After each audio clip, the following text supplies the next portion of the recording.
Hola, hola chicos, buenos días. Les saluda la misaría para hacerles llegar la clase correspondiente al día de hoy. Bien chicos, recordemos que siguiendo algunas de las de los temas que ya hemos tratado, nos toca repasar pues lo que corresponde a citología y a histología vegetal.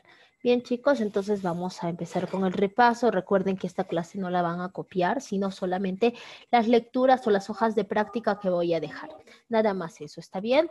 Empecemos, recordemos que la célula fue vista por primera vez por Robert Hooke, quien observó en una lámina de corcho con su microscopio una especie de celdas, una especie de espacios a las cuales seríamos celdillas y posteriormente pues las llamó células. Robert Hooke se considera como el padre de la citología. También aportó Anton van Leeuwenhoek, pues él observó o mejoró los microscopios, ¿no? Y observó a los protozoarios, a estos microorganismos de vida libre.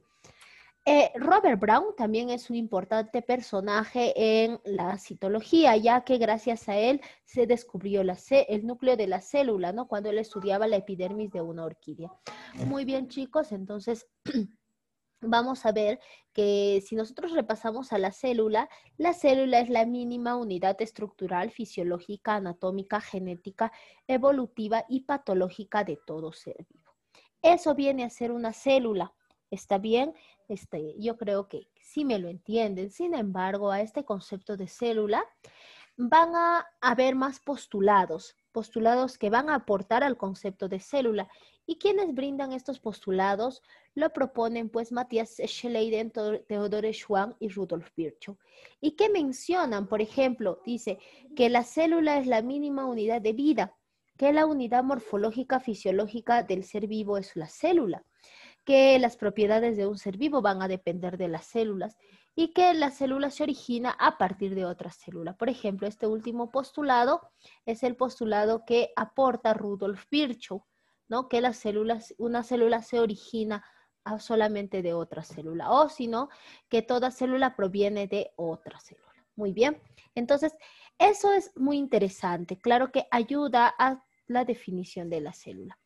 Recordemos que hay varios tipos de células, por ejemplo, se clasifican de acuerdo al número, de acuerdo a su nutrición, de acuerdo a su evolución. De acuerdo al número pueden ser células unicelulares, como bacterias y cianofitas, o pluricelulares, como protozoarios, algas, hongos, plantas y animales. De acuerdo a su nutrición, hay células autótrofas que fabrican sus propios alimentos, como las plantas y las algas, y células heterótrofas que necesitan de algunos otros organismos para consumir los alimentos, por ejemplo, los animales, los hongos y los protozoarios. Y de acuerdo a la evolución está la célula procariota y eucariota. Las procariotas se caracterizan por no tener núcleos, ser menos evolucionadas. Dentro de ellas están las bacterias y las cianobacterias. Y están también las eucariotas que sí tienen núcleo propiamente dicho, tienen su núcleo verdadero y pues son más evolucionadas como los protozoarios, las algas, los hongos, las plantas y los animales. Observamos aquí la célula procariota y la célula eucariota. Pikachu nos recuerda pues que las cianobacterias también se les llama algas verde azules. Muy bien, en las eucariotas está una eucariota vegetal y una eucariota animal. Muy bien, entonces vamos a ver el día de hoy a las células procariotas. Recordemos que hablamos de estas células que son menos evolucionadas, no tienen organización nuclear ni organelas, poseen ribosomas 70S con un ADN circular sin proteínas histónicas presentes en el citoplasma. Se clasifican en el reino Monera, están dentro de las eubacterias y las arqueobacterias, ¿no?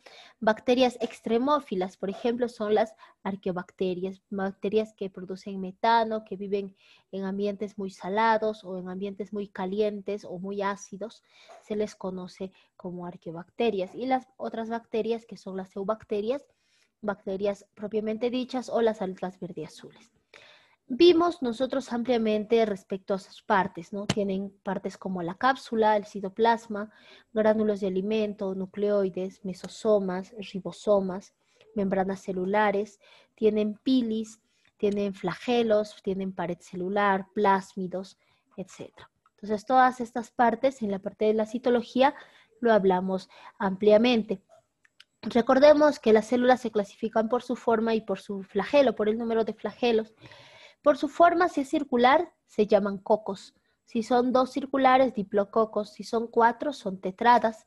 Si son una especie de una fila, pero sí con muchos cocos, son estreptococos. Si tiene forma de racimo de uvas, se le conoce como estafilococos. Si tienen forma de bastón, abastonadas, se llaman bacilos. Si son 2, diplobacilos. Si son varios, estreptobacilos. También hay forma como de lunitas, son vibrios, espirilos y espiroquetas. De acuerdo a su flagelo, si tiene un solo flagelo es una monotrica, si tiene un mechón es una alofótrica, si tiene en ambos es una anfítrica y si tiene alrededor de toda la estructura bacteriana es una perítrica. Muy bien, vimos a las células eucariotas, esta es la célula eucariota vegetal y la animal. Tienen en su estructura diferentes, pues, partes como la cubierta celular, la membrana celular, el citoplasma y el núcleo celular. Las células o, por ejemplo, las algas, los hongos y las plantas, alrededor de su membrana tienen una cubierta celular llamada pared celular, que se encarga de proteger y dar una configuración gruesa.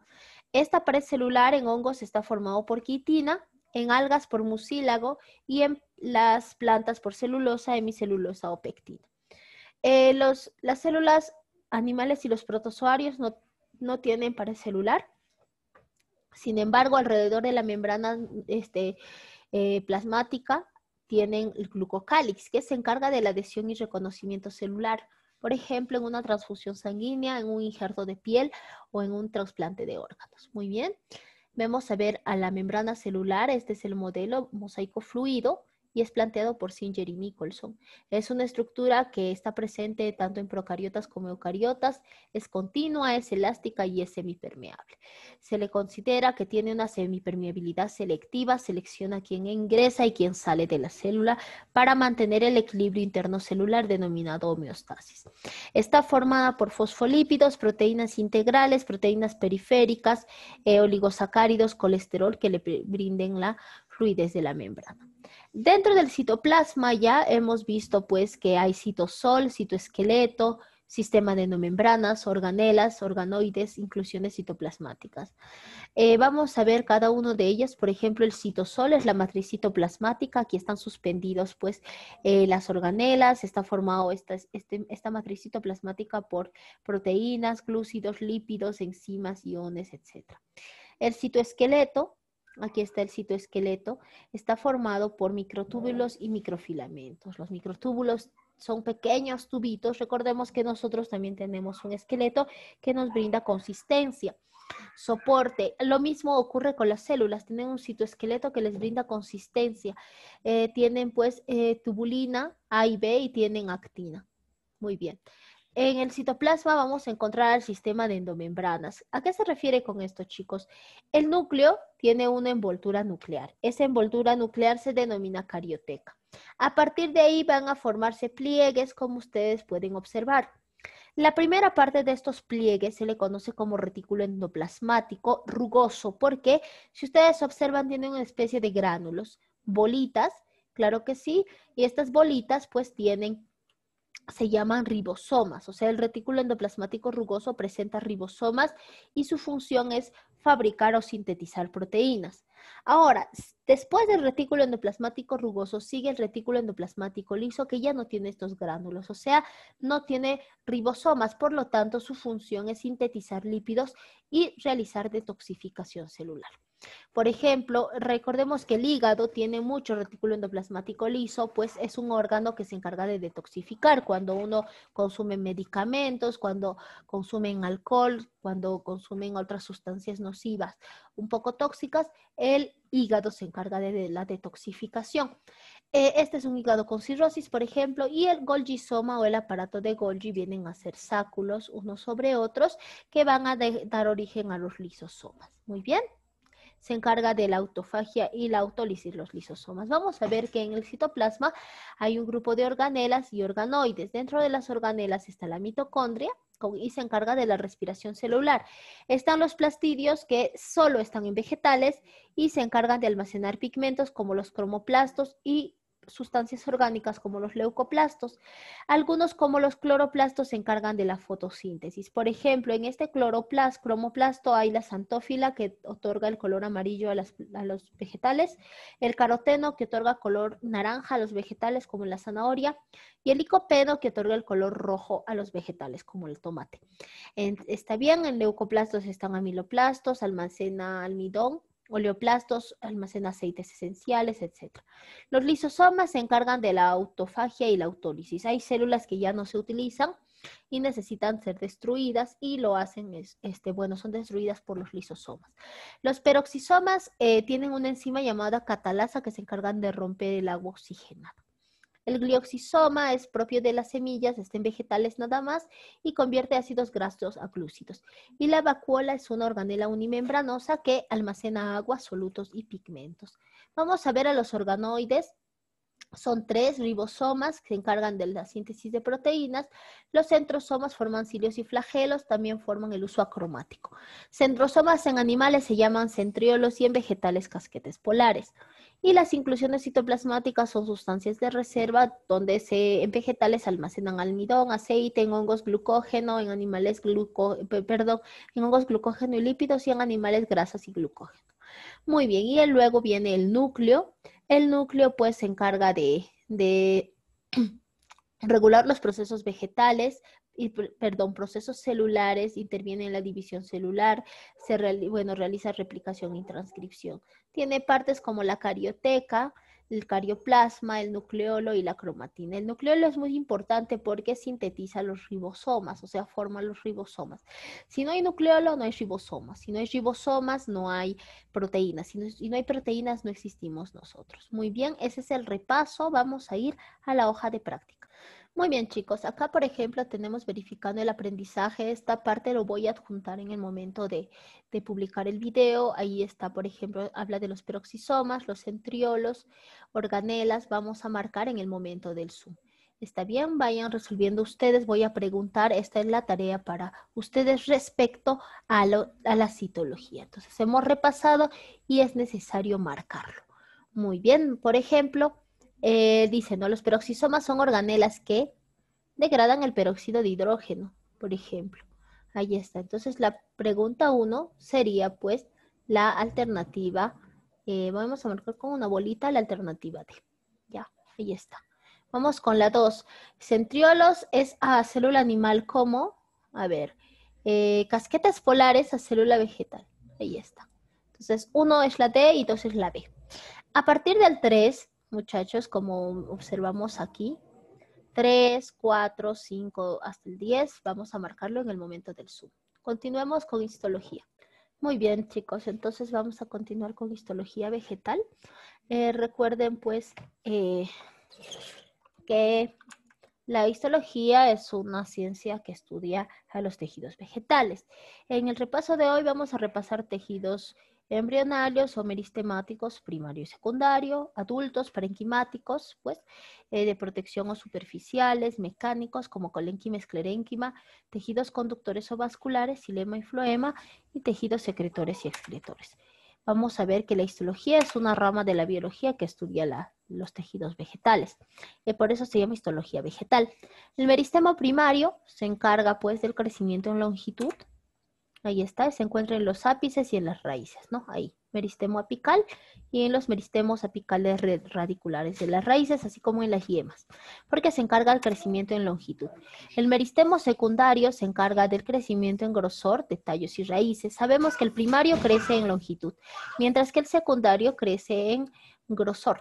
Muy bien, los tejidos adultos o definitivos vienen a ser, pues, los siguientes, por ejemplo, los parenquimáticos, los de protección o superficiales, mecánicos, conductores o vasculares, secretores y excretores. Empecemos con los tejidos parenquimáticos.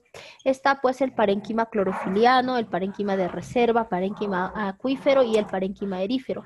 El parénquima clorofiliano o clorofílico, su función viene a ser pues la fotosíntesis, dentro de los cuales está el parénquima empalizado y lagunar o esponjoso. Estos dos parénquimas tienen en su contenido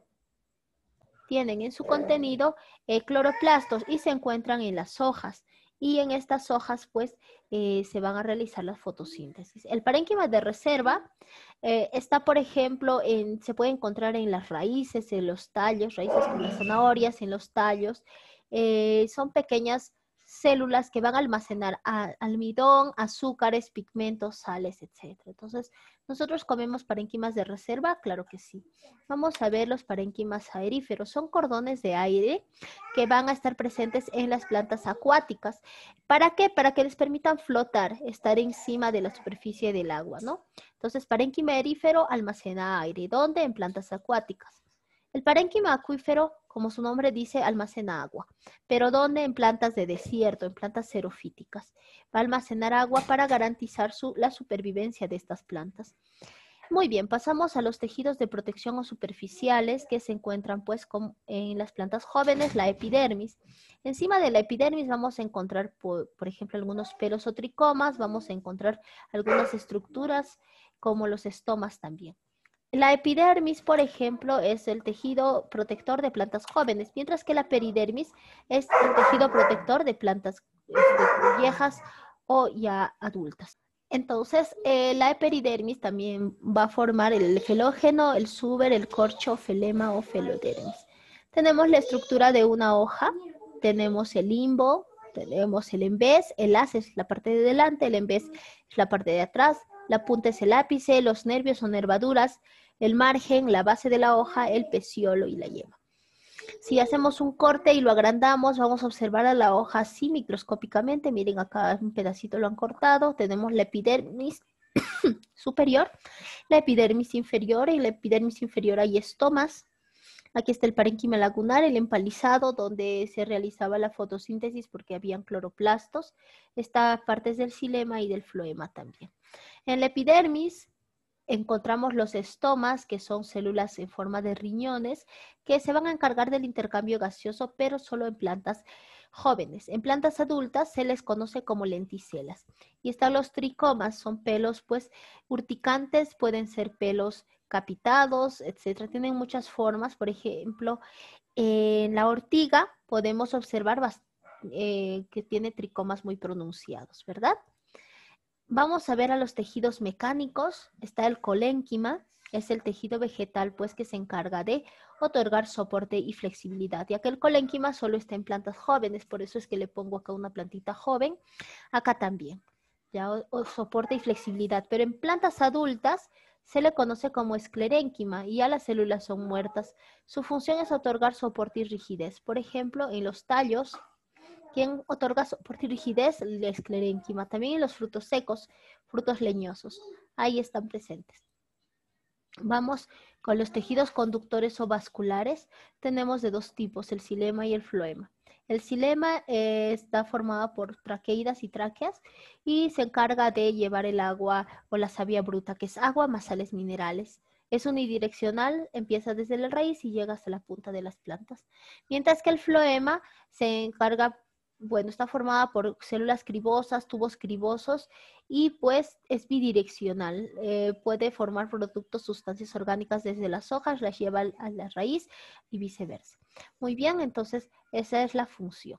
Y los tejidos secretores o excretores vienen a ser aquellos que conducen productos del metabolismo, ¿no? Y están depositados dentro de células. Por ejemplo, están los nectarios, poros en néctar, las cavidades esquizogénicas casi menciono, como los tubos resiníferos, producen resina, los pelos glandulares que tienen sustancias químicas en sus pelos y los tubos laticíferos como en el caucho. Muy bien, ese es el repaso por hoy, vamos a ir a la hoja de práctica.